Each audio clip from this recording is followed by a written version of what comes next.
اوهو، خانم حنا شهزاد؟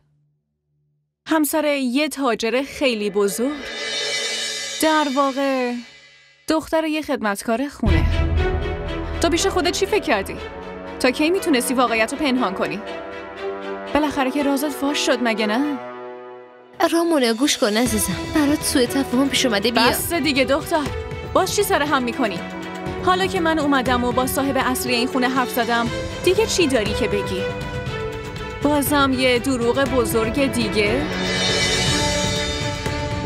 امروز آخرین روز دوستی ما بود. شنیدی؟ آخرین روز. ای کاش این دروغو به هم نمیگفتی. مگه چی میشد که بگی فقیری؟ فقیر بودن و دختر یه آدم خوب بودن که جرم نیست. تو به من دروغو به این بزرگی گفتی و منو بازیم دادی. من خیلی متعجب و ناراحتم. همینجوری هم با فریب احتمالاً شهزادو به دام انداختی. بدبخت شهزاد، دیگه داری از حدت فراتر میری. فقط خفه شو. میتونی خفشی لطفاً؟ وای خدایا، ببینم این دختره دروغو دوست منه. تأسف آوره. رامونا،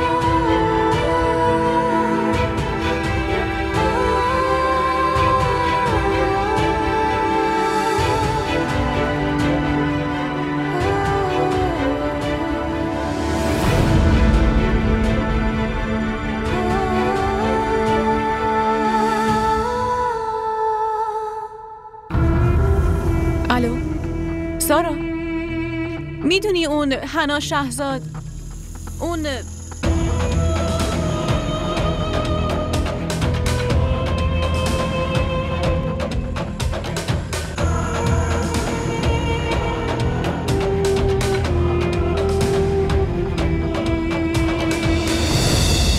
شهزاد عزیزم، من دارم اینو بهت میگم که اون طلای ماست. تو به من بگو طلا چطوری از کمد اومده بیرون و از اون مهمتر چطور به دست الینا رسیده؟ آخه این چطور ممکنه؟ آبجی، چطور میتونی با اطمینان اینو بگی؟ چون من مطمئنم شهزاد که اون طلای ماست. من میدونم. الینا بهم گفت که حنا بهش زنگ زده و طلا رو برای چه میدونم یه جشن عروسی خواسته.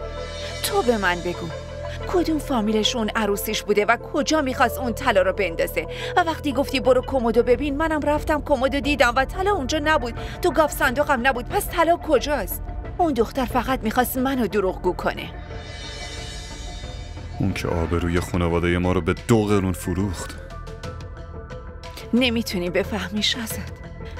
نمیدونی چطوری جلوی الینا آبروم رفت و تحقیر شدم وقتی اون بهم گفت که به زور طلا رو ازش خواسته و وقتی اون رد کرده رفته به اسین گفته. واقعا درسته؟